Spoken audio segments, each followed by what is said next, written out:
حي على الفلاح.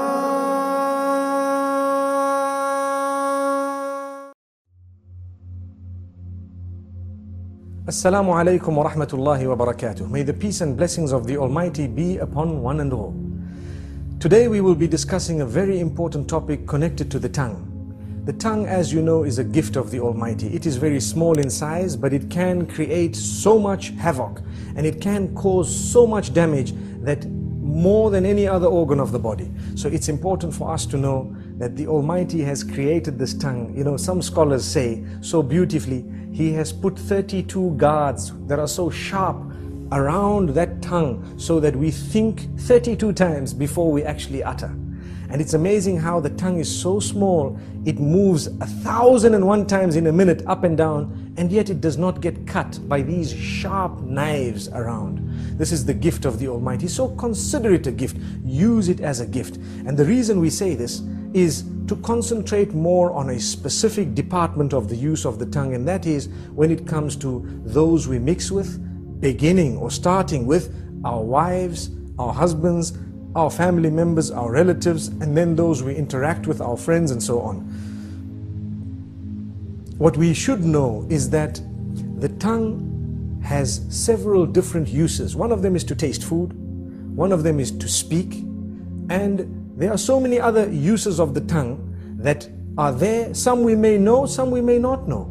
It's amazing. However, remember, your respect as an individual is very closely connected to how you use the tongue. This is why the Messenger Muhammad, peace be upon him, says, every morning all the organs of the body call out to the tongue and say, fear the Almighty regarding all of us. It is through you that we are known, so be careful what you say.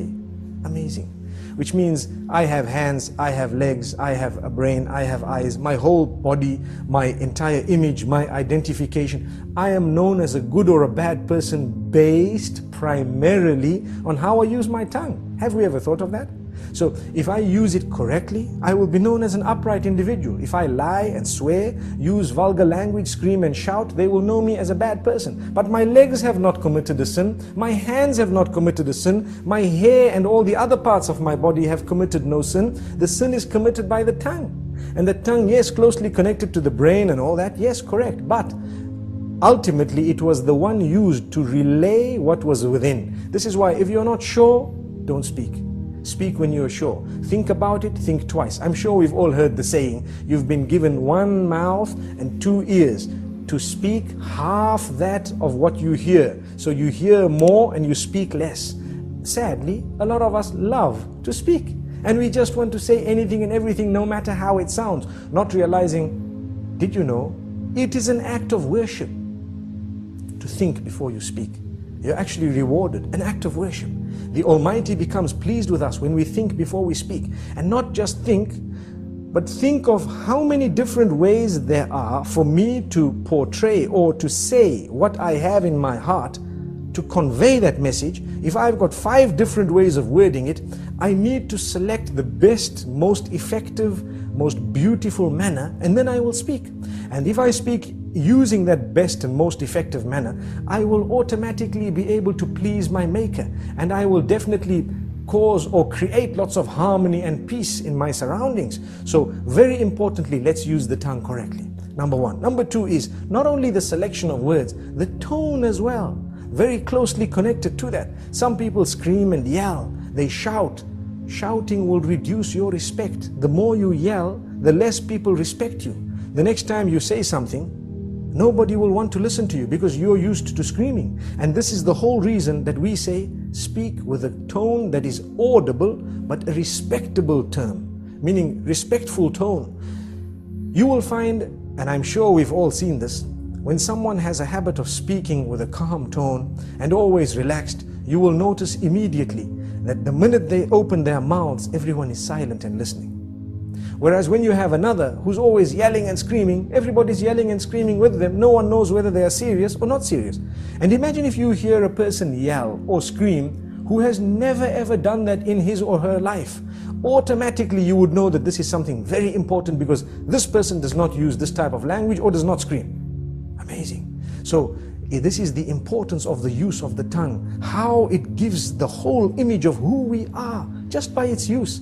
Sometimes a whole company can come crashing because of a CEO making one statement that is negative or bad. And there are examples of that in history where we've seen this happening because of the abuse or misuse of the tongue.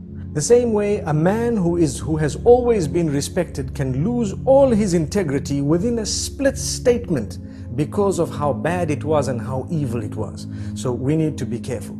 You are known by your tongue. Let us be careful how we use this tongue. We'd like to give a few more examples. Within the home, it is an act of worship to say words, to create the words and to utter words that will bring about a smile on the faces of your children and family members, your spouse primarily. Did you know that it is actually an act of worship to come home and utter words of goodness, sweet words, beautiful words, make people feel appreciated, make them feel wanted, make them feel the bond? And it is the tongue that makes us really connect to one another. And this is why we say it is an act of worship. So many people do not realize it's a charity to say a good word. A good word is a beautiful charity. We come home, we're silent. Being silent is something that's not good, especially when it comes to those who are waiting for you to say something of your own family. A good word. Yes, when there is a problem, you might want to remain silent for a moment. If you think that that is the best way of solving the problem for now, you might want to speak a little bit later. But even when you choose to speak, say the best words. This is from the messenger, may peace be upon him. And we always tell people charity begins at home. Sometimes we are very careful of our tongues outside the door. Whereas when it comes to in the home, those who work for us, those who live with us, those who are the closest to us in terms of family and so on, they are so worried of us opening our mouths because every other word is a swear word. Every other word is a lie. Every other word is a word which is derogatory, defaming, which is disrespectful, which causes hurt and harm. Why should we do that? A good Muslim will never utter words that are hurtful to others. There is no need to do that. Even if you disagree, with someone, you do not need to utter words that are hurtful to them, belittling them, making them feel like they are not worth it. Sometimes maybe the good statement from your mouth might actually make them change their minds and come on to what you had because you were so good. You came forward so beautifully. This is the religion. This is what we have been taught. Now let's ask ourselves, do we as Muslims really follow these teachings? We call ourselves Muslims. A lot of the times we swear so much that even those who are not Muslim are embarrassed. And it gives the wrong image of the teachings of the beloved messenger. May peace be upon him, and may the peace be upon all the other messengers. We shouldn't be doing this because we have the responsibility of portraying the correct image of the teachings of the Almighty.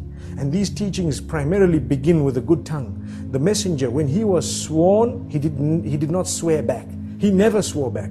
The swear words never came out of his mouth. He says, a true believer is not he who is vulgar, is not he who speaks hurtful statements, is not he who lies, is not he who utters words that are hurtful to people, words that are incorrect, unjust. So we need to learn from this. Let us learn to be honest, tell the truth. For indeed to lie would be a burden on the shoulders, and it would be a very, very grave burden on the day of judgment. We should not be lying. We should not be hurting people's feelings. I hope I've said a little bit to motivate people to use their tongues in a better way, starting with myself and then everyone else. Remember, choose the best words, choose the best expressions, for indeed to do that is a great act of worship. Until we meet again, Assalamu alaikum wa rahmatullahi wa barakatuh.